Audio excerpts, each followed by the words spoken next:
What's up, everybody? Welcome to the Walkout Network. It's your man, Ant Walker, here with another edition of Unleash, the weekly panel discussion show. The panel is a little light today, but we got a heavy hitter substituting. Got my man Adonis right here, trying to provide his takes. Probably tear-filled, probably begging for mommy, but takes nonetheless. Yeah, those are my takes, though. I mean, hey, had to give you some company. So, of course, no need to introduce the man to my right. But I'm going to do it anyway because that's my man to the right.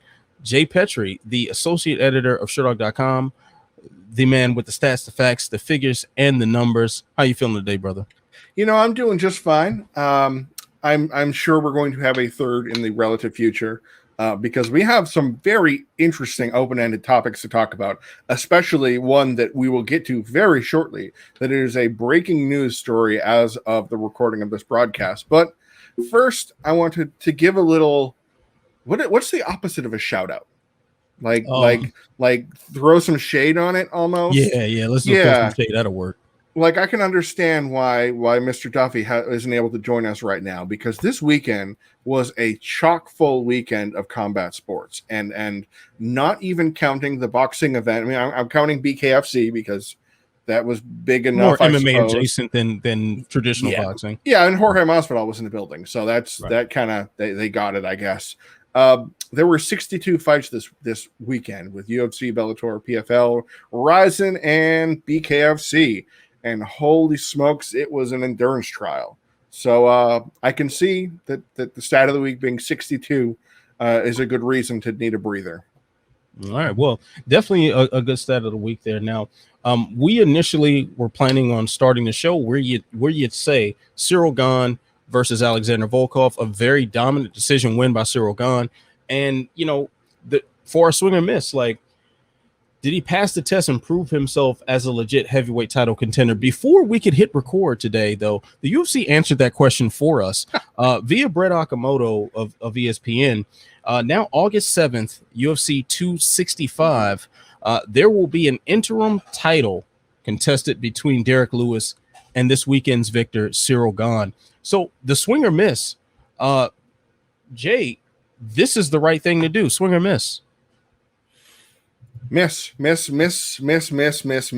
of the misses across the board. So the news is brand spanking new about Lewis versus Gane, which is, by the way, headlining the Houston card. It's going to be taking an interim title fight will be over Amanda Nunes doing whatever she wants to Juliana Pena. Okay, whatever. Wait, I guess. But what about champion Francis Ngannou? The report came out, though it's more than a report because it's the UFC's broadcast partner, that Ngannou wasn't ready to take a fight in the summer or to August. So the UFC said, we're going to do a title fight anyway. Now, I don't know if we have a precedent for this situation, because Ngannou, I don't believe, is injured. His management doesn't say he was injured, but just that he was unable to take the fight. So maybe there was something going on. Who knows? But Ngannou won the title in March. Like, this isn't there. There have been 3 months. What, April, May, June? There have been 3 months since Ngannou won the title, and the UFC is opting to create an interim belt. Why is the UFC so damaged in its ability to sell fights that it has to slap a title fight on this fight? Like, the fight alone would have been an interesting fight. Put it on the co-main event as a do the whole weird thing the UFC is trying to shoehorn in, a title eliminator match. Make it the Diaz Edwards 5-round. This is a official title eliminator. If that's how the UFC is going to implement non-title, non-main event 5-round fights, that's how you can do it. But to just slap the interim belt on it 3 months, I mean, it'll be more than 3 months, but currently 3 months after the champion has the belt, why is the UFC needing to sell out Houston? Like the Toyota Center is going to sell out, period, already. Like, it might have already sold out. I don't know if tickets are on sale yet. I'm sure it has. I mean, Derrick Lewis being there, period, I think would be enough star power for Houston in particular. At 247, he got the biggest pop of the night over John Jones, over Reyes, over anybody else fighting. He wasn't the main or co-main event, and Derrick Lewis by far. The building went crazy for him. This feels like a negotiation tactic. This feels like the UFC hearing a number from Ngannou they don't like, and they're saying, well, we're going to move on without you. A couple months later, am I off base? And no, not at all. This money? That's the first thing that came to mind. I mean, we talked about this off air as we got the news at the same time. You know, this screams of money, and you think about what the heavyweight title picture looked like already with the mysterious absence of one John Jones from the docket, and you got to think, oh, this boy just farted. Wow, that was powerful. You got to. He feels the way we do about this. Yes, exactly. He wants to fart on this booking as well. As much as I love this fight, this is just not the thing to do for to slap an interim belt on it. I mean, the money thing was an issue, which is why Jones hasn't been booked. Right. Apparently, I would assume that Ngannou might raise some similar concerns. If you are going to open up the purse strings a little bit more to accommodate a challenger in Jones, you think you're going to do that for the champion as well. I'm sure the champion, Ngannou, saying, hey, I need my fair share as well. Sounds like this is the way to X both of them out of the picture until the dust settles. Yeah. That's what it sounds like to me. And I can think of the last time I can clearly remember an interim title that was just really unnecessary. This, like, money and negotiating was the issue with Tyron Woodley and Colby Covington, where like Covington was booked for an interim title fight, and the champion, the undisputed champion, was booked like a month and a half or 2 months later, and it's like, why are we even doing this? So I don't know, man. Money is the root of all evil, especially when it comes to matchmaking in the UFC. This above all feels like a message. Like this is a shot across the bow. This is a barely veiled threat that the UFC is already preparing to move on. Which, how in any universe could the UFC think it's a good idea to move on from Francis Ngannou? Like, they have been trying to bill him for years as the destroyer of worlds, and for good reason. He's on a 5-fight knockout streak. No fight has lasted more than 6 minutes, his last 5 fights. Who has he beaten? I don't know, Stipe Miocic, Junior Dos Santos, Cain Velasquez, Curtis Blades. He's beaten some okay guys. How would they think Louis Gane is a better option?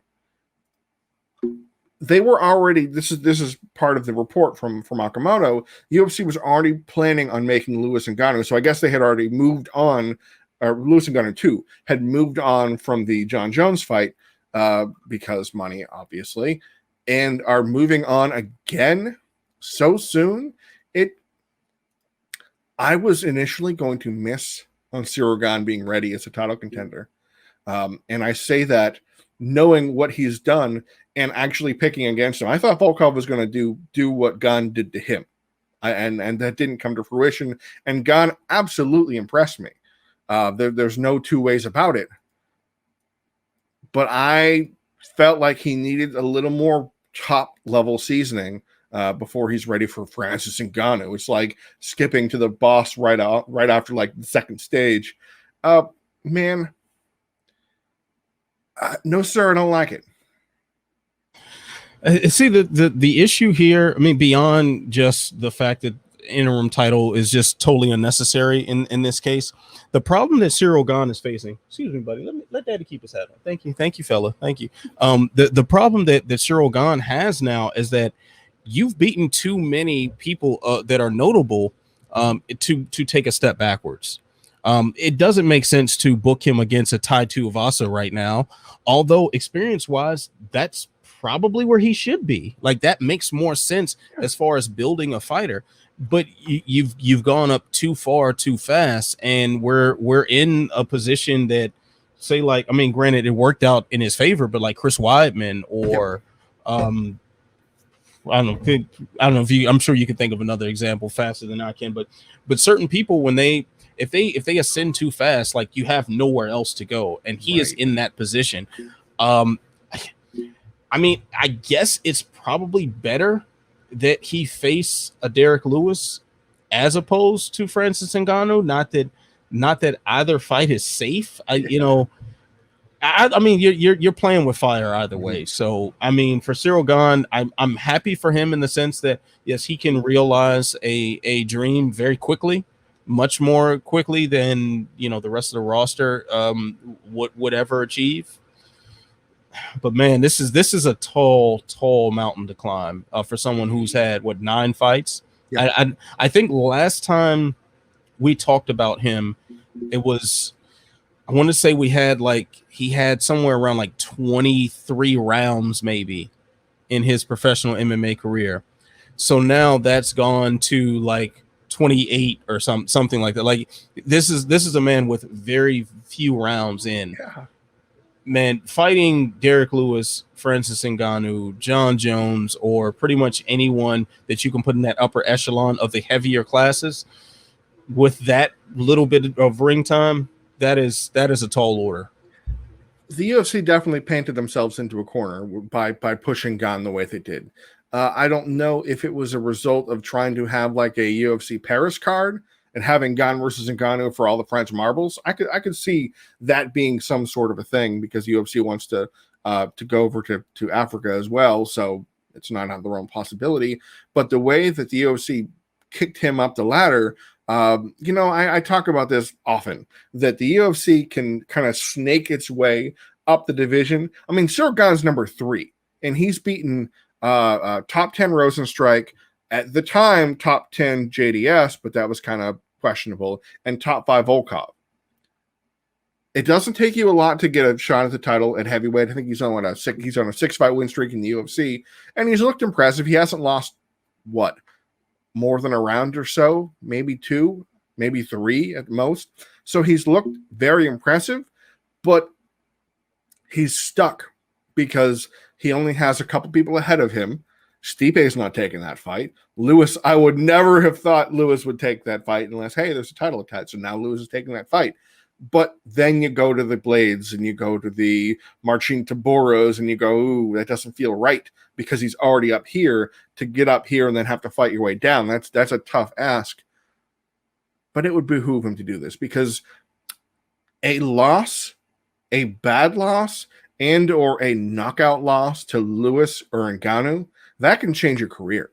And like Gane could do the long distance, keep him at bay, really long reach kind of thing, and the jabs and the front kicks, and he can do that. But Lewis and Gane know how to close the distance like very few heavyweights know how to do. And we're going to find out. We're going to find out really soon, uncomfortably soon, if Gane's ready for the test. But kid's 31. We could have allowed him to build up a little more. But at the other hand, we have like AJ McKee, who just got a title shot at 17-0. So what am I doing here? Yeah. Well, I mean, I think too, it's important to note that how quick of a turnaround this is as well. That is a good point for someone who's developing. And I know that the least experienced guys tend to fight more often. But in terms of development of when you actually can build upon your skills, having some gaps in activity is what's going to build you, because it's not like he's going to go in a camp and learn anything new. This is going to be about staying in shape. This is going to be about fine tuning, maybe some sharpening for specific techniques. But there's no way that Ciryl Gane is going to be a much improved product. So we're not going to see much development. The Ciryl Gane that we've seen in his last 2 outings is going to be the guy, as long as he's healthy, that's going to stand in front of Derrick Lewis. And is that guy ready? I don't know. I really don't know. And, considering the amount of time he's had in, no, I don't think so, despite how impressive he has looked. I mean, I won't deny I don't want to seem like a hater because it's nothing like that, but I have picked against Ciryl Gane in his last 3 fights. I had Dos Santos beating him. I had Rosenstrike getting closing the distance and knocking him out, and I had Volkov cruising to a decision by having reach that Gane wasn't used to. None of those things happened. In fact, it was actually the opposite in two of the three cases. The Rosenstrike fight is a huge mess. It's heavyweight. It's rushed. It's all of the words that don't make sense to put this on. It makes you wonder if the UFC is having a real hard time building pay-per-view cards coming up, because I think this is very possible that fighters are taking more time off or they're recovering. Aljo Sterling, I don't know what he's doing. He is now an ambassador for Trojan Condoms, so that's okay. Whenever the Jan fight happens, that makes sense. But some of the champions in their divisions are, still working things out. I don't know when Rose is fighting again. Do we know when Shevchenko is fighting again? Not that I'm aware of. Izzy's whatever he's doing. Jan Blachowicz got pushed back. That's now in Jan versus Glover is in September.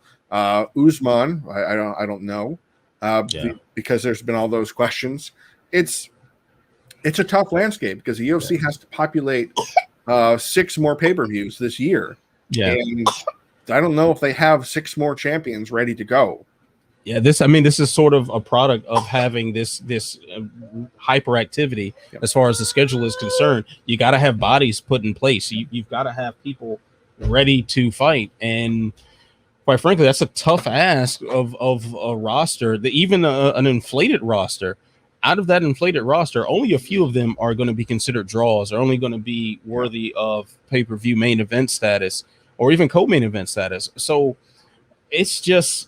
It's really insane to see how much everyone has to be a slave to the UFC schedule, even to the point where the matchmakers are tying their own hands as far as like, okay, we got to get to tomorrow. We can't worry about next month. Right. We can't worry about anything down the line. How do we make this next card work? And this sort of rush mentality is not exactly the best thing for a lot of the developing talent, Ciryl Gane especially at this moment.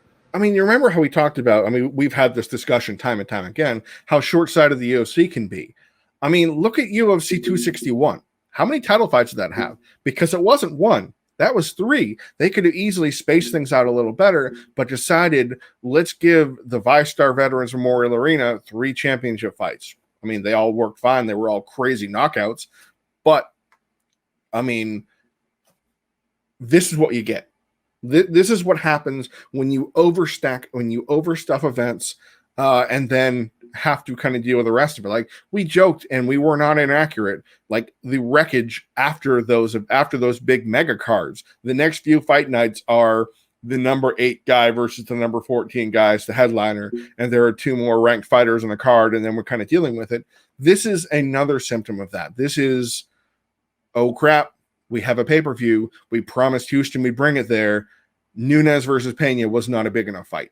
And I guess Lewis on the card in any way. Seriously, Lewis could have fought anybody. Lewis could have fought, could he have fought Marcin Tybura? Yeah, well, he knocked out Marcin Tybura. Lewis could have fought like a broom and people would have gone crazy about it. So they putting him on the card, it's a business sense, it's a hometown sense, it's all money. And that makes me need to go take a shower. If I'm Amanda Nunes, I'm gonna feel really disrespected about this. Oh yeah, big time. I'm gonna feel very disrespected. We're talking about literally the greatest female that the world of mixed martial arts has ever seen, potentially the world of combat sports period has seen, and she's not worthy of the main event over a completely fabricated belt that is totally unnecessary right now. I'm not feeling it. I'm not feeling it. Even if I expect Gane and Lewis to be much more competitive than Nunes and Pena, like Nunes has earned that spot. Right. She has definitively earned that spot. And I think it's especially when we're talking about nearing the end of an historic run, this is so disrespectful. Just give her the main event. This feels sort of like UFC 232 did when the Jones and Gustafsson rematch should have dropped off the card. Yeah. due to Jones's picogram pulsing or whatever the terminology they want to use to describe that. And instead of trusting Nunes and Cyborg to main event, which is a perfectly fine main event, and not just perfectly fine, like a fantastic main event that has historical implications, they elected to move the entire card across state lines. This is, I mean, much less dramatic because we don't have the USADA controversies entangled in this, or commission shopping, but we have once again Amanda Nunes, who, by the way, main event at UFC 200 after some of these same names. Buys. Yeah, after at least one of the names that we're mentioning today screwed up and was dropped from the main event. So she's done this before. She can do it again, and especially if you're concerned about packing Houston, which Houston would pack the arena anyway. But Derrick Lewis anywhere on the card is going to do it. This was unnecessary to make this, one, a main event, and two, an interim title belt. Like, how hard is it to sell Amanda Nunes? She's likable. She's a family guy. She's got amazing knockouts. She has destroyed all of the women that have been claimed the best woman fighter in MMA history. She wrecked them all. What'd you do to Holly Holm? What'd you do to Chris Cyber? What'd you do to Ronda Rousey? What'd you do to Miesha Tate? What did you do to Valentina Shevchenko twice? I mean, it was not as dominant, but still, the point is Chris Cyborg, I think that they had a meeting at one time. How is the UFC unable to sell her? She speaks English just fine. She's got a smile on her face. I mean, the interview was resurfaced recently, and I think you saw it on Twitter. Yeah, I quote tweeted it. Yeah, of the disc. Oh, crud. Well, we lost me. It's 21. No, that was actually my son who pressed the button to disconnect the camera, so I have to reconnect it. But yeah, keep going. I'm sorting this out now. I think your microphone's a little squidgy too, but that's all right. Okay. We'll fix it. Yeah. Man, just the highlights alone of Amanda Nunes are just incredible. You can't not look at Amanda Nunes and okay, go to her Wikipedia page, audience of ours, Amanda Nunes' Wikipedia page, and look down the page at her championships and accomplishment ledger. I've written many Fight Facts articles about her achievements as well, but just to be able to see them all in one line, most wins among women, wins in title fights, knockout wins among female fighters, consecutive wins in women's history. Every record, she has it, and has it by dramatic way. She absolutely ruined Megan Anderson, who people thought maybe she had a chance because of her length. So the fact that the UFC can't seem to believe in her or rely on her to sell a card, it's disappointing. I mean, I don't know what to say, because there's nothing holding her back other than the UFC's actual promotion of her, which hasn't been. There's just put up a highlight clip. People will go, oh my God, that lady can do that? That's incredible. Yeah. But they won't. Yeah, I'm really stunned on multiple levels about this, and I do want to make it very clear. I love this fight, Gane and Lewis. Yes, that promises to be an exciting fight. So I'm not mad about that, even though it's probably too much too soon for Ciryl Gane. He's done nothing but prove that he's able to climb the ladder. It's not his fault. So it is what it is. But man, this just feels wrong. It just feels wrong, and I don't like it. I don't like how this is playing out. Quote: "This comes as a complete shock." Unquote from Ngannou's agent. Yeah, that's right. Yeah, this is, and you think about the long layoffs that the heavyweight title has taken. How long it between defenses for Cain Velasquez. How long things were held up for Brock Lesnar? How Stipe, even Cormier. There were enough significant layoffs, much more significant than this. He just won it in March. Come on now. All right, well, let's keep things pushing. I know this is brand new story. More things will come out, and of course, right here on the Walkout Network, we will preview that card when it comes around. And I'm pretty sure the jack of all trades who's matched at them all, Ben Duffy, will be in the building for that. Friend of the show, Matt Wells, probably be there too. So we'll have multiple angles of what's going on and what the scene is looking like, and we'll get that all together for you in the future. But let's talk about what's going down now. PFL's 2021 regular season has now concluded. The playoff brackets are set to go. I mean, we've talked about what Professional Fighters League has looked like this season, and some of the things that have gone wrong. I mean, I'm supposed to ask, do we think the season has gone the way the promotion wanted it? I'll just answer for you. That's a firm no. but let's talk about some of the things that could have gone differently. If I can step on your toes and give my thing that I think is the biggest like oops of the season, Anthony Pettis.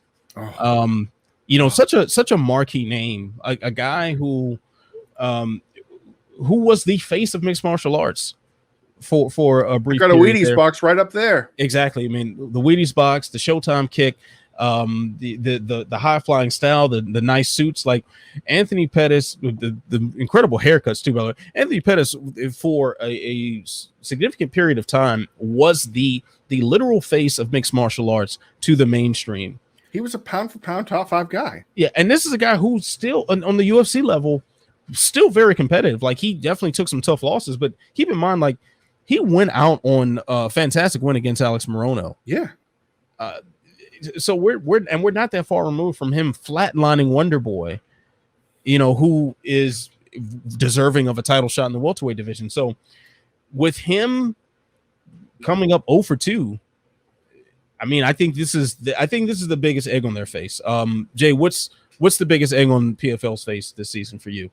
It does have to be for me the free agent acquisitions. 2 of the 3 big names. I mean, there was a trio of names. Pettis, Fabricio Verdum, and Rory McDonald were the 3 expensive. We got them kind of grabs. Now they picked up other people along the way, but those were the 3 names that people were like, okay, X top names in the UFC. They're going to really put something. They're all former champions of a major organization because Rory had Bellator. And only Rory has panned out, and that's arguably because of some matchmaking that is to his favor. Like if he had fought Ray Cooper, or if he had fought Magomed Karamov, things may be different. So it's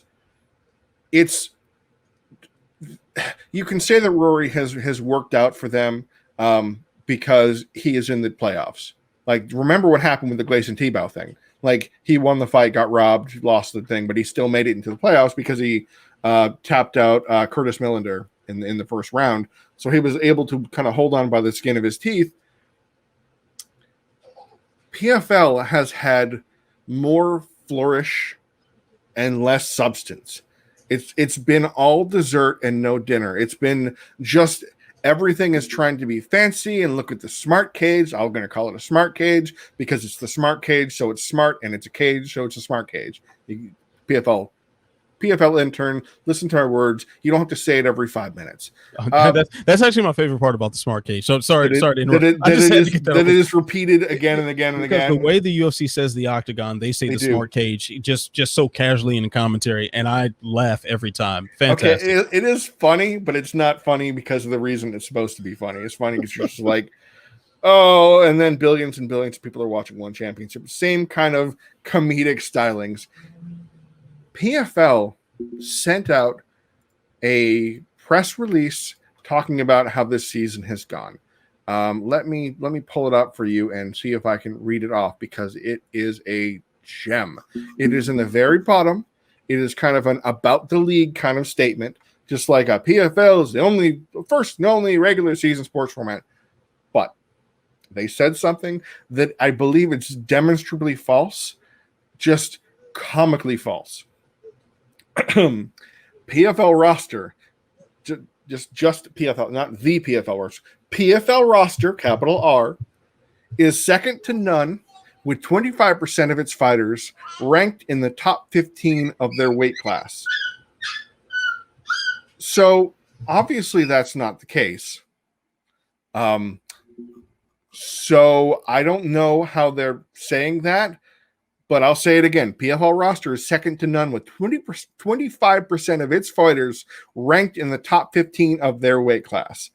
So PFL is on this crusade, and I think we can probably segue this into something else I want to talk about how PFL is saying we're number two. We're number two. We're number two. Remember they had that graphic at the beginning of the season, and they had the little check marks, and that Bellator is not on pay-per-view, and that this, and we have this and this many homes, and they tried to show how they're the second best promotion in the world to obvious laughable claims. Meanwhile, PFL 5 or 4, I think it was 5, drew 78,000 viewers. You didn't clear six figures. You can't function on ESPN2 at 5:08 p.m. Eastern time zone. You can flip on whatever channel it is and whatever it's on, whatever show is on, and it will have 150,000 people on it, because like barbershops will have it on, and it'll just be on places, and people it will have viewers. So people, I believe, actively turned off the PFL fights. The people that were, it was just kind of idly on the TV, sitting there like I was in college. My roommate and I, we had a very small little room, and I used to have my TV on Sports Center or ESPN. It was just on ESPN. It just left it there. I mean, if we watch it, we watch it. If we didn't, it was just on. One of those always on type of things. So it would be like if on Friday night I said, I don't want to watch that, and actively turned off the thing I'd had on the whole. It just, this season has been, it's been a delight. It has been everything I hoped it would never be, and so much less. And I already ranted about it the past few weeks about the manipulation of the schedules and the matchmaking. There's one thing that they have for now, and it's Kayla Harrison. She's it. She's the rock star. She's the queen. She's the super PFL. In the Fight Facts piece for Sherdog I wrote, most of the article was basically feats and achievements she had done, because she's 9-0 in PFL. I think the only people who have exceeded that are like Justin Gaethje, Marlon Moraes, Magomed Karamov. I think the only people that have ever had that kind of a streak. So she's just super PFL. But is anyone going to beat her? No, right? That's an obvious one. But they have her to win the $1 million prize. And then what? What happens next year? No. Dig up another round of bodies to throw in front of her. I guess if you re-sign her, that's really it. This season has been something for PFL, and the thing is, I don't want them to get like one championship where you have fine fights. They have fine fights. They have good fighters, sure. But the hyperbole is kind of a killer for me as far as my level of enthusiasm. Oh yeah. Like, no, your roster isn't second to none. You have fantastic fighters on the roster, sure. All of which could beat my ass without any sort of trouble whatsoever. But that doesn't mean that it's the best roster in the world. It clearly isn't. It isn't even the best MMA roster on ESPN. Like, let's be real about this. So I don't know, man. But you know what? I think let's jump off script just a little bit here. Go right ahead. Because we were going to talk about letter grades for the promotions, to wrap things up, since there are no major events this weekend. But let's do that now while we're talking about PFL. I'm good with that. Let's bring it up. So, what's the letter grade you'll give PFL for this season? I give it a flat D, just a straight D across that. I thought about a D minus, but they have had a few interesting, surprising results. Ideally, that's the appeal of the tournament system, is that you don't know what you're going to get. You don't know who's going to emerge. Bruno Capalosa is an interesting story. He's a former light heavyweight. I thought he didn't used to fight at heavyweight very often. 12 and whatever, and all of his wins are knockouts. Very dramatically, like a Walt Harris type, in that I'm going to smash you or it's not going to look pretty, and he is smashed. Denis Goltsov is an impressive Russian force that could, put himself on the radar. So they have interesting names. You're right when you said they have a good roster, because generally speaking, they have a good roster. UFC has taken just the massive market share. I mean, the roster's up to like 700 fighters now, scooping up anybody that can, possibly survive. That and Contender Series are just destroying the market. It's overfishing the pond. So I think PFL, its season has gone well in a couple ways, but it has gone poorly and objectively poorly, not my opinion poor, like the results and how things have handled and the regulation and the presentation and the product. There's still graphical issues. There's still display issues. Somebody was on top in a fight this past weekend, and because of the way the lights and the digital effects were, the fighter's back was blue. So there are still clear and obvious issues with how the presentation happens. The floor itself partially looks like a green screen because of the way the effects are laid out. So we're 6 events in of this season that we already said last week clearly should have been planned because they had a year and a half to do it, but didn't. And it's just, I'm going to say this, and this is going to hurt PFL interns' feelings. So I am sorry, my friend. I don't know how PFL stays in business next year. I don't see a viability towards the product as it stands now, throwing $6 million away to the winning fighters, and then getting what in return for it. The only income stream they have of any merit is the ESPN2 deal, which I can't imagine is paying enough of the bills to be able to afford that kind of deal. It just, I don't want to get cynical. I don't want to say what other people have said about, where they think the money is going, because I don't want to go down that rabbit hole. But it just doesn't seem like this seems like one championship running in the red the whole time and saying we're just fine. And I would be surprised if the 2022 season happens. So all that to say, D. Yeah, I can't disagree with that grade at all, and much really in part to the same reasons like that you just gave. Good fights. Sure. Good fighters. See, that's the thing that I for some reason, if it's to jump on you, that the fights have been generally fairly entertaining. Like each event, you go, oh, okay, that was awesome. Some fighters are trying to push the finish. Sometimes it's very interesting. So it isn't about the fighters. No, anyway, it's exactly. It's the organization. It's how certain things are going. Like we talked about last week with their COVID protocols just being a total mess, a total disaster. Their quarantine system clearly has been total trash. Like their unluckiness as far as the names that they banked on not doing what they're supposed to doing, aside from Kayla Harris, who, even though she's secured a spot in the playoffs, isn't even the number 1 seed due to not finishing Cindy Dandois fast enough or whatever, however they calculated that. So I think you remember this too. When our original iteration of this show, however long ago that was, many weeks ago now, we're on like week 80 or something like that. We heard rumors of PFL being in financial trouble, and we know that there was some more investor capital that was put into the company.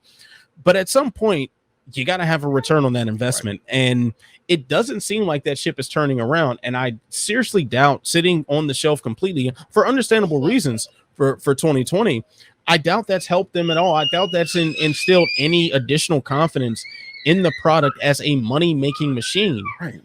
So I don't really see this being allowed to operate for so long before someone with a lot more money than both of us in 20 lifetimes can make pulls the plug. So, especially on an MMA reporter salary. Oh, it's tough times out here, baby. Tough times. All right, so let's move on to Bellator. Bellator did have a fight this weekend. Bellator 261. Timothy Johnson, UFC vet, he lost to Valentin Moldavsky. It was a title fight right there. Yep. Liz Carmouche, former UFC title challenger, she got a big win over Kana Watanabe. Now, Jay, let's give them a letter grade for the midpoint of the year. What are you scoring Bellator? So Bellator has had, I believe, they've had 7 events this year, and I can't think of a single one that was a standout event where at the end of it I went, oh man, that was a good card. It isn't about an individual performance. It isn't about Chris Cyborg, doing whatever she wanted to Leslie Smith and then finishing the fight in the last second. The Archuleta Pettis fight. It has the Bellators, since they're coming back in April, with by the way, that very strange gap in coverage for 4 months from December to April, it hasn't gone well either. There are a few upsides. I'm going to get to the letter grade. I'm circling the drain here. There have been some interesting developments in Bellator, because Bellator has historically been known for packing its undercard with local talent to be able to sell buckets of tickets at a time. Regional 13-7 fighter will be able to sell 300 tickets in the blah blah arena, and they'll bring him on and he'll get a win. And if he gets a win impressively, maybe he'll earn a contract, but most of the time, no. Because there have been no fans in the building for the majority of this year, I think the past two cards, 260 and 261, had fans in the building. Other than that, there was no need for that. So Bellator had tighter cards. There were like 10 fight offerings. They were interesting. The fights were relevant. There weren't a lot of matchmaking stinkers, I guess you can call it, like what is this fight doing on the card? This is a Bellator show. This isn't a low-level regional promotion going on. This is Bellator, supposedly, who also calls themselves the number 2, by the way. This year has been a slug. It's been rematches like crazy. I think 4 of the 7 main events have been rematches, and they haven't all gone the way we wanted them to, and not many of them have been thrilling per se. I'm going to go C-. I'm not going to go into D territory yet, because the results have not been mind-blowing. Like, there haven't been a lot of things that jump off the page. I wrote articles about every single event, which means I covered it start to finish. So I like to think that I have a mind for it. But the reason why Bellator takes a hit and almost treads into D territory is because Bellator released its fighter rankings this year. And the fighter rankings have been an abject failure. And I say that with love and respect. We have friends of the show that are on the scoring panel. It's not you individually. I'm pointing at you, media person that might watch the show. It's not your fault. It's a collective issue. It's Bellator having the final say, whatever exactly it is. It has just been a nightmare in trying to make this official, trying to make it legitimate, because Bellator's rankings don't make sense. They still don't make sense. Valerie Lareda lost a fight dramatically to Hannah Guy and was still ranked above Hannah Guy when the rankings came out after. That's one of so many examples of what is happening here. And like it doesn't follow its own rules most of the time. There are very specific rules about inactivity. And wait, that fighter's ranked. They haven't fought in 18 months. It says you can only be on inactive. There's inconsistencies, there's issues, and it's long enough now that it should have been ironed out, and it's even worse now. And to add to that, it always seems like it's a ranked fighter versus an unranked fighter.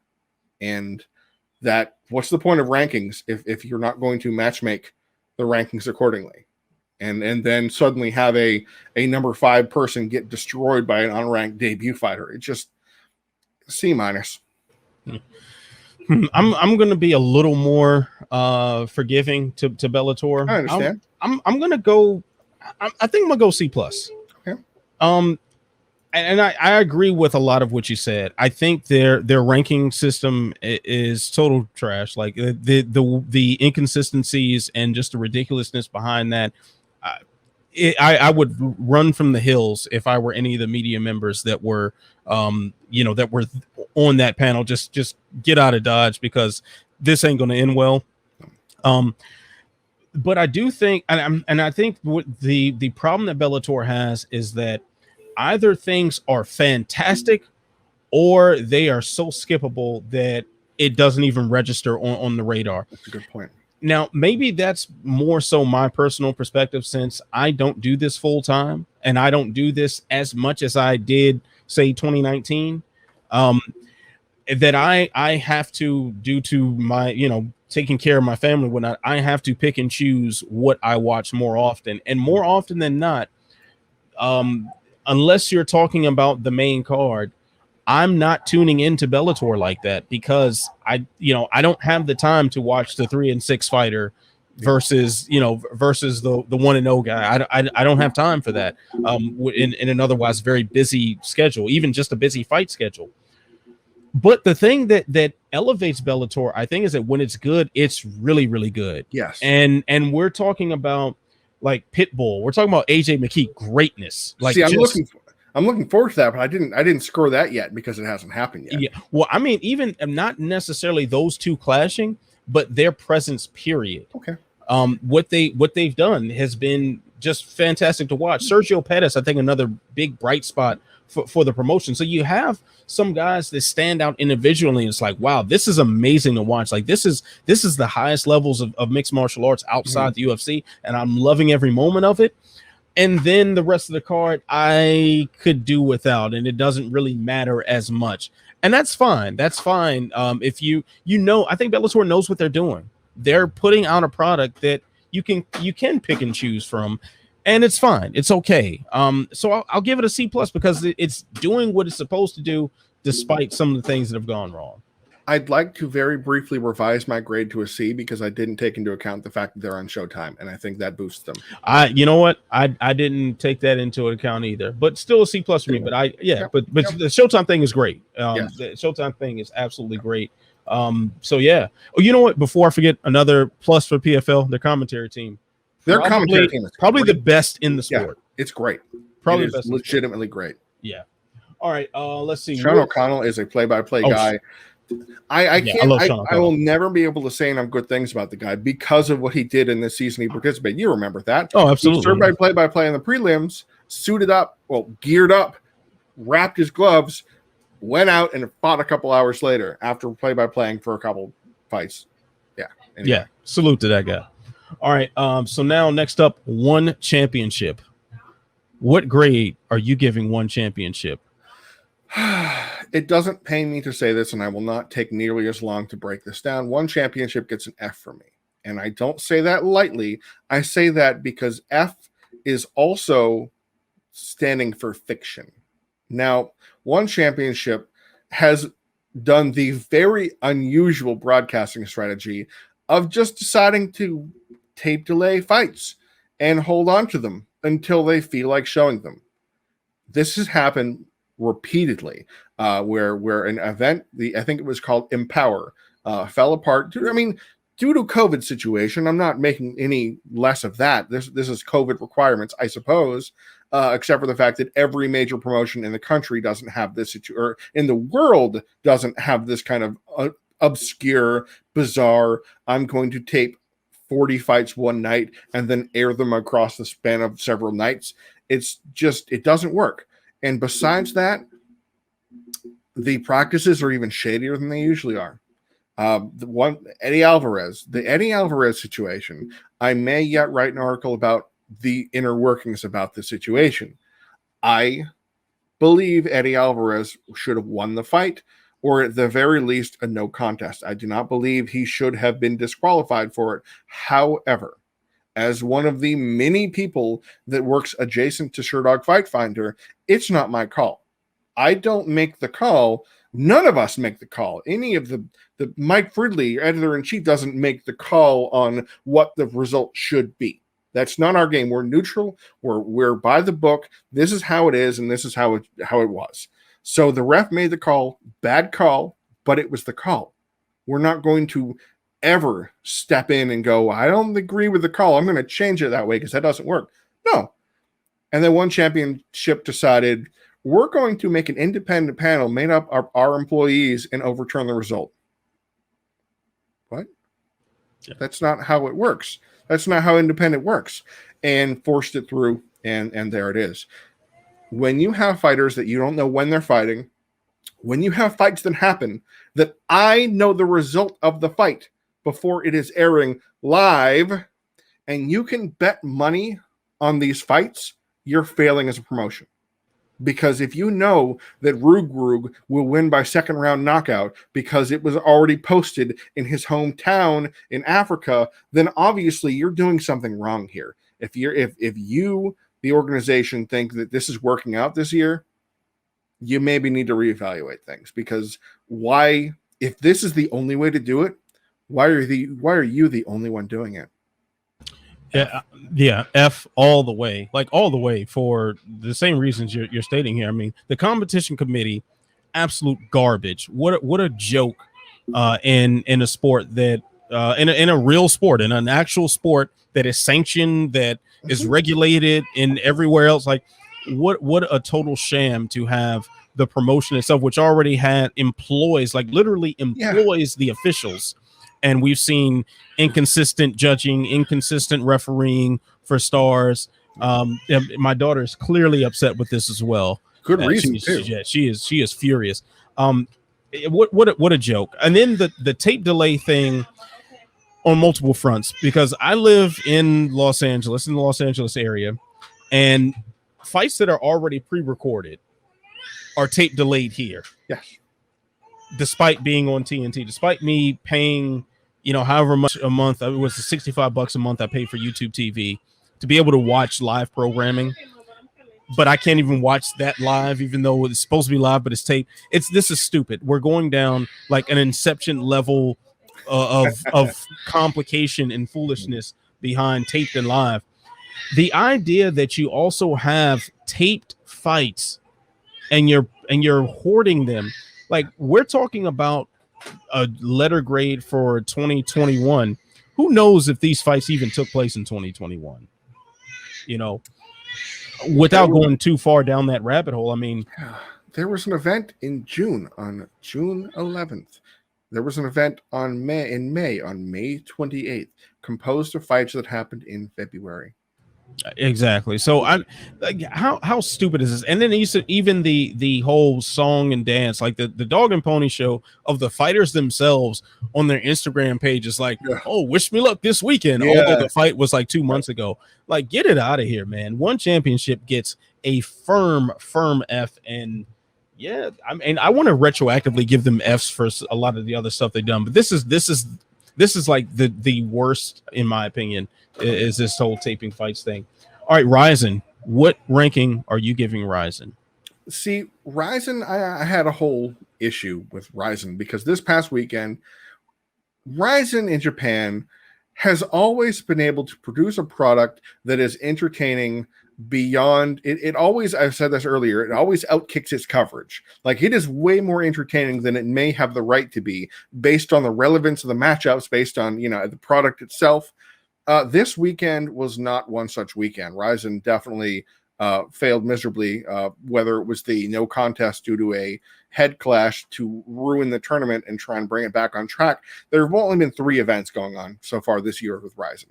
So there's not a lot to judge right now. And when one of the card is just a train wreck, like every fight went the distance for the MMA bouts, which, okay, the best fights that have ever happened are decisions. So it isn't dumping on the whole 3-round nature.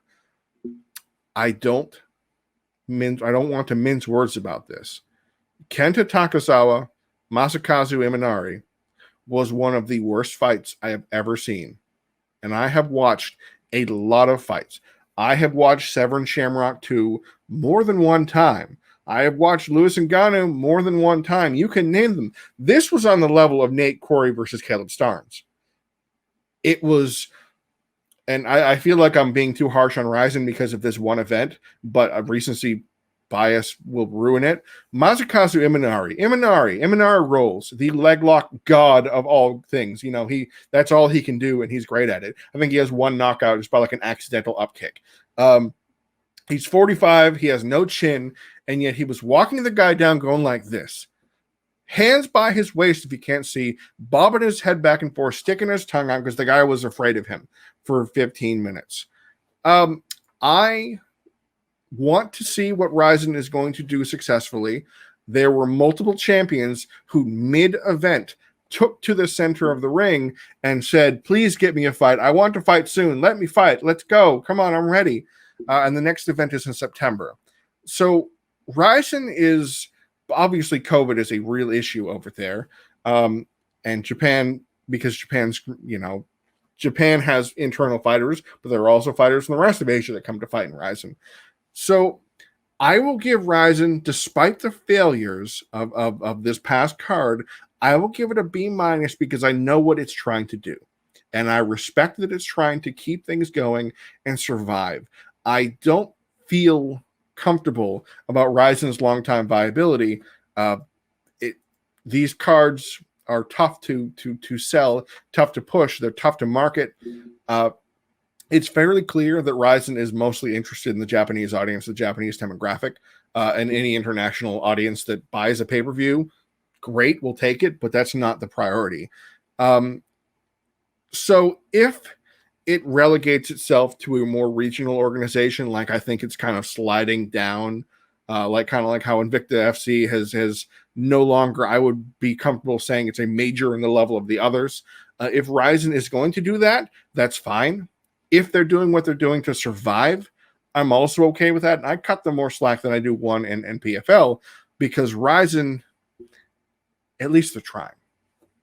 I think that's fair. Would you said B-? B-. Yeah, you know what?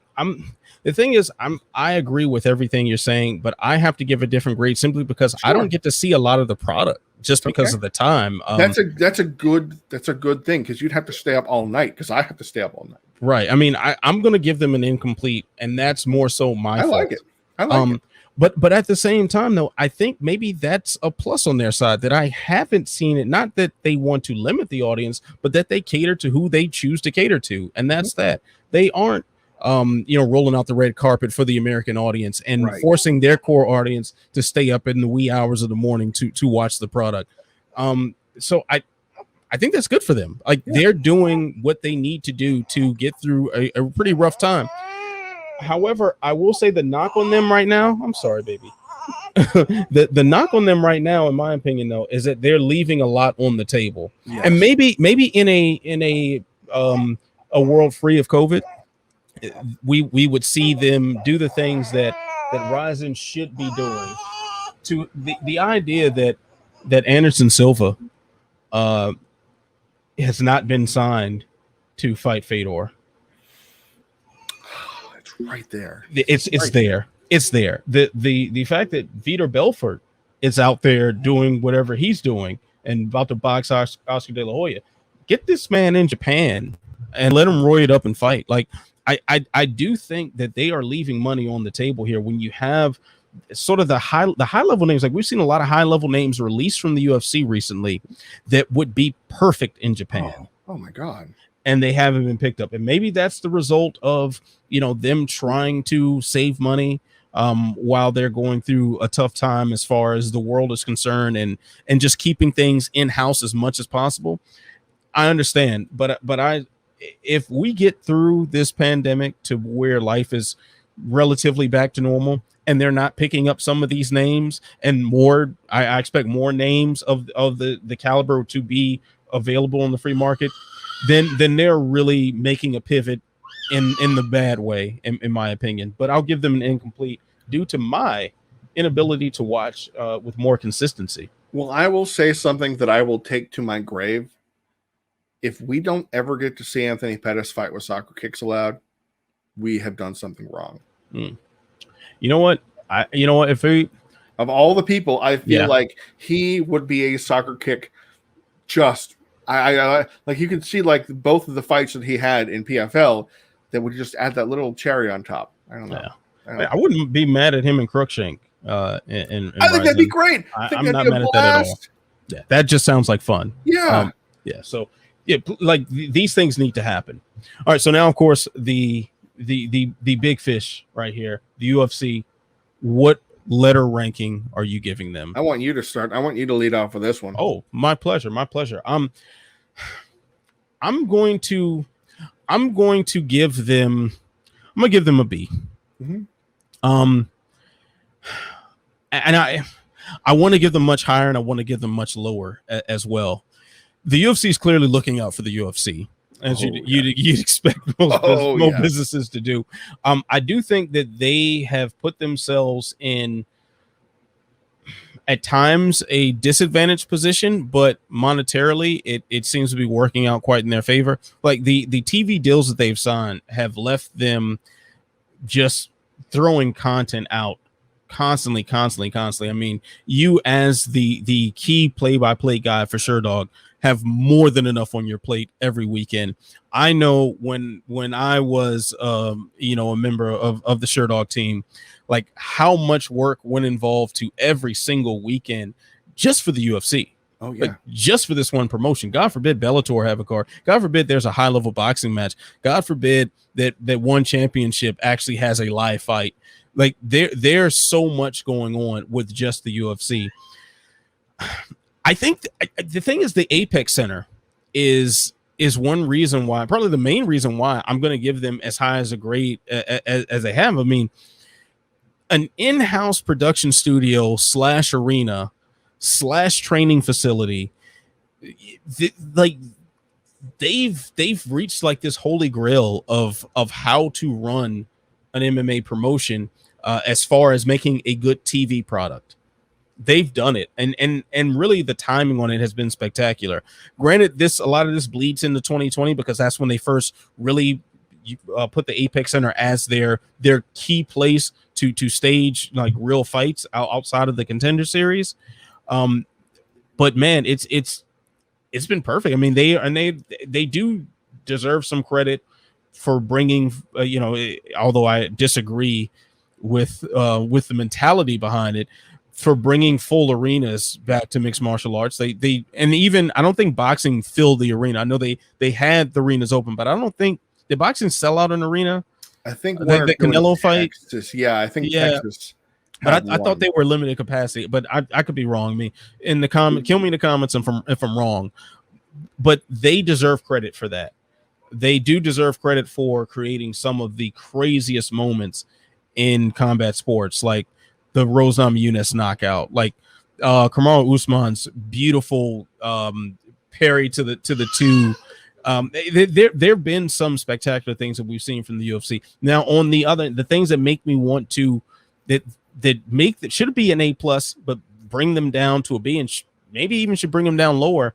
We were just talking about Ciryl Gane and and Derrick Lewis for the interim title, to where now you're pivoting away from becoming from being the leader in mixed martial arts in a competitive sense, and you're becoming more of an entertainment product. Yeah.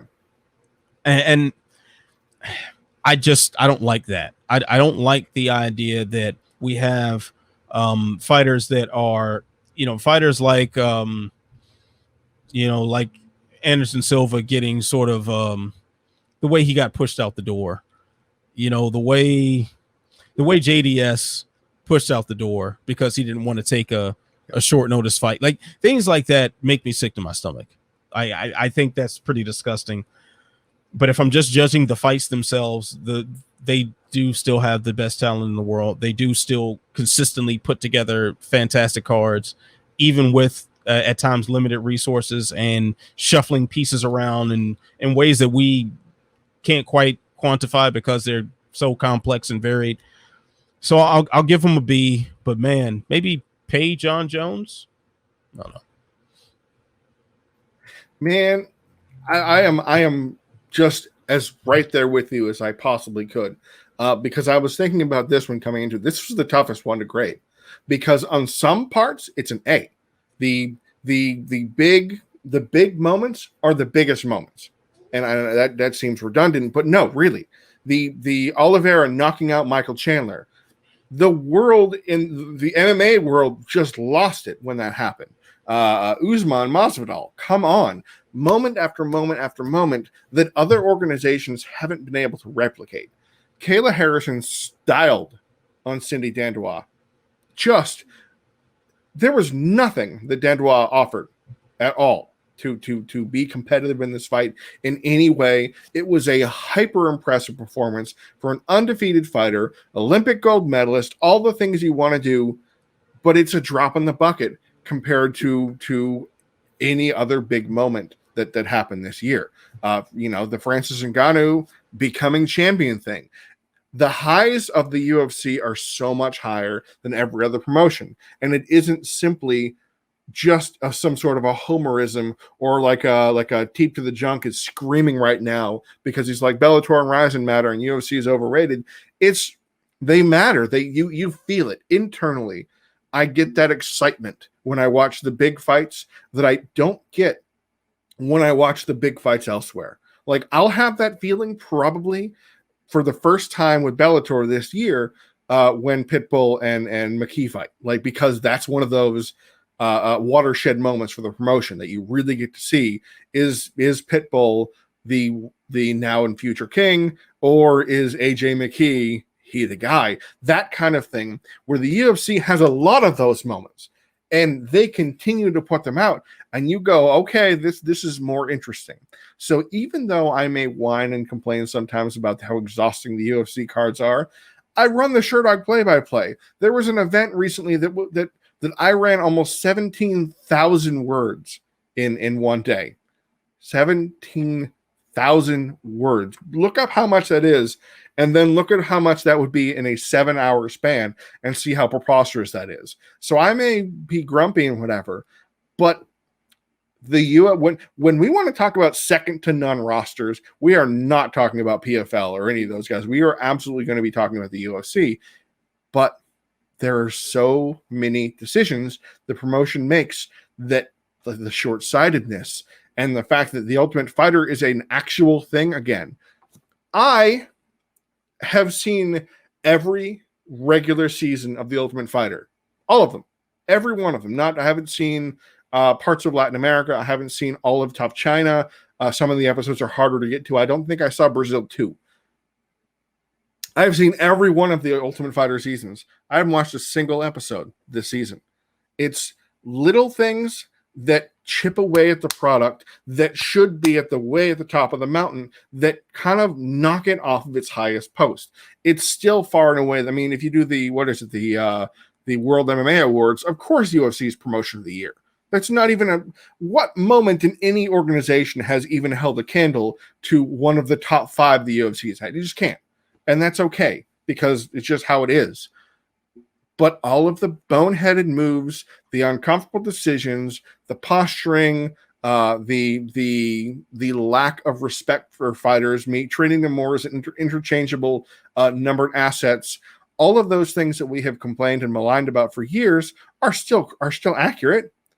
But then you get Max Holloway doing what Max Holloway does against Calvin Kattar, a once in a lifetime beating that will change Calvin Kattar's life. And I love the Boston finisher, but man, oh man, what Max Holloway did to him is one of those things he'll remember forever. When Max Holloway almost landed 500 strikes on a guy. So I got to go with B because it's the top product, but it keeps on shooting itself in the foot. Yeah. Like you think they could have got 100 on the test, but you didn't spell your name right. You didn't, you made bonehead goofed errors. Around. Like you didn't really try to answer this question properly. You just guessed. Like that's the sort of thing that downgrades would have been a perfect score. Yep. All right. So obviously the format is a little different today because we're a 2-man. So how about this? We are going to share our thoughts on the best topic, the best titled segment in all of media history. I'm not surprised, Mr. Falcons. And then we'll finish up with some quick cuts. So, Jay, what is your I'm not surprised, Mr. Falcons moment this week? Well, I feel like I've grumped and whined and fussed enough, but I'm going to do a little more because I still need that little catharsis bubble to burst.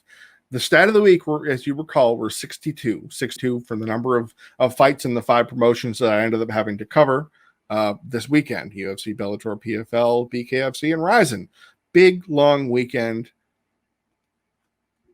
And maybe I'm looking too hard at this, but I don't really feel I loved any event that happened. Like the best card this weekend, I think it's probably hard to argue, it was the Gane Volkov card because the prelims were very fun, a lot of violence, a couple unfortunate situations, good fights, but I didn't have that huge takeaway other than, is Gane ready for the prime time? He passed the test. I didn't think he was going to pass, but I didn't have that, like Ben Duffy will say, what did you learn from this event? I learned a few things, like OSP may need to reevaluate things, or Hani Barcelo isn't the top number 3 guy like a lot of people expected.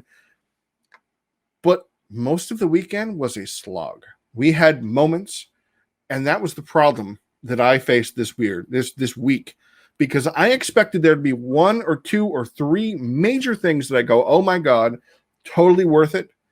The best moment of this week was Liz Carmouche knocking out Kana Watanabe. That was it. That was the pinnacle of this weekend for me. And that's not a huge high. Maybe Tim Means winning a decision that was entertaining enough, but it was too much, too long, too exhausting. It was remarkable that BKFC and Rizin both had the worst events they'd ever put on this weekend by a crazy amount. And I'll end with this because I don't know how else to talk about it, that BKFC just blew up in their faces about as bad as it possibly can. Because BKFC decided, let's do the UFC model and overstack a card and put 4 championships on it. And then not have the first title fight go on until after midnight. So the main event of BKFC 18 started at 1:59 a.m. on the East Coast. The main event started at 2 a.m. on a card that was plagued with decisions and nonsense, and Joe Riggs and Hector Lombard had a whole mess, and Hector Lombard decided it wasn't done fighting, so he punched somebody else in the ring. Just awful, awful, awful. So I am not surprised, Mr. Falcons, because I am legitimately surprised that after 62 fights, I don't have a big takeaway. And that's surprising to me. All right. Well, I'm not surprised, Mr. Falcons moment kind of ties into one reason why the UFC didn't get an A+.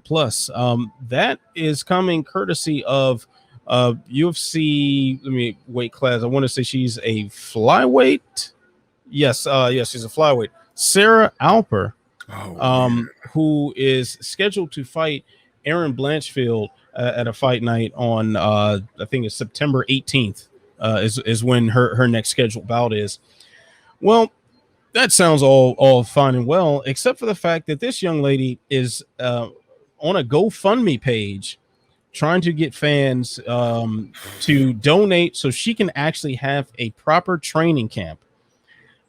How ridiculous is it that the UFC, a multi-billion-dollar organization, has fighters on their roster that are crowdsourcing to make ends meet so they can perform for their organization? This is a joke, to say the least.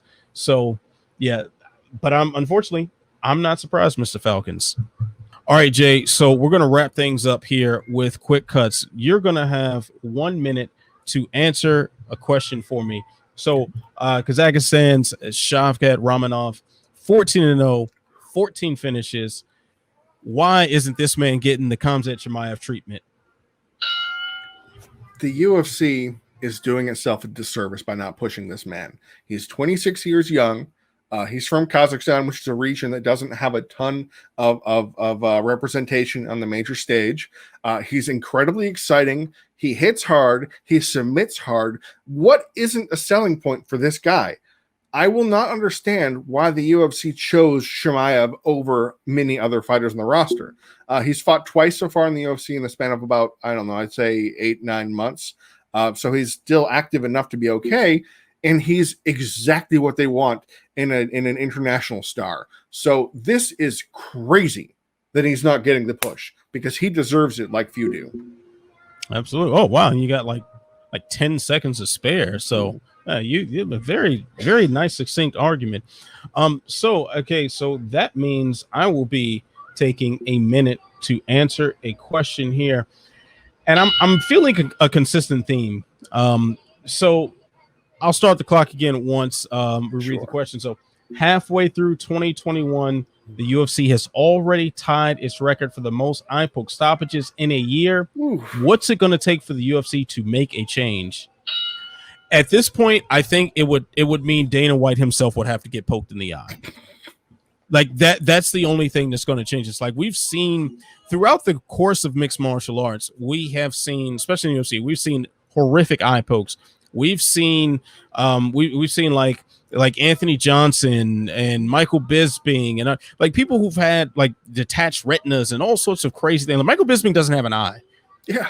Right, you know, like although that was more so from the Vitor Belfort kick, but you get the idea.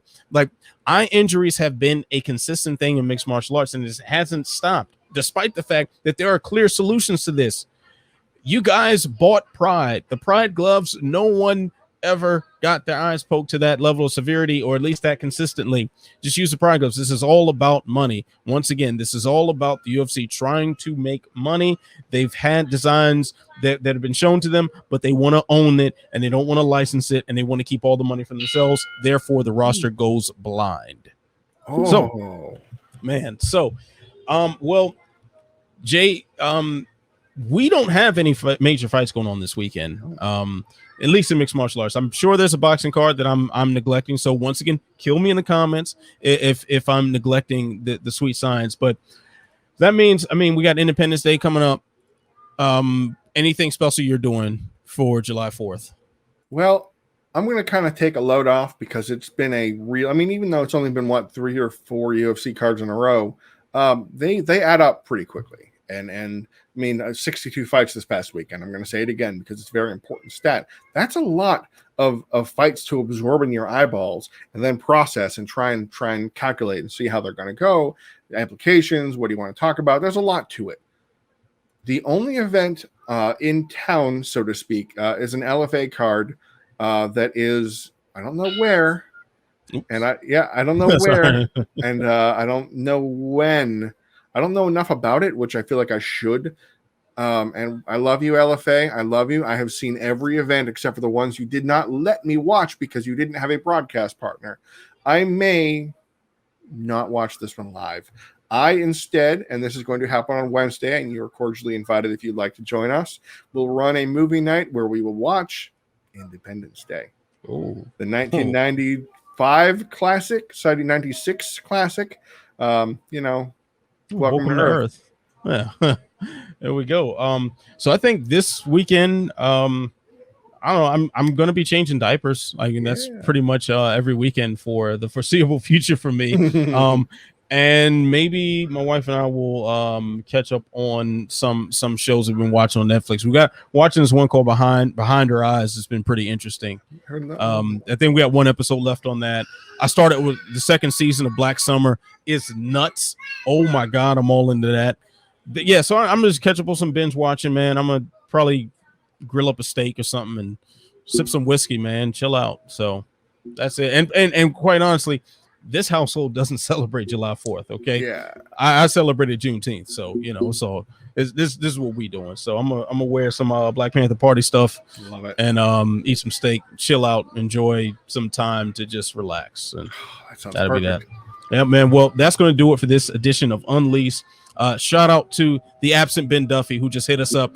He just overslept. It's all good. Ben's going to be back next week. Big shout out to Jay for holding it down every single week with the stats, the facts, the figures, and the numbers. And shout out to myself for being so damn sexy.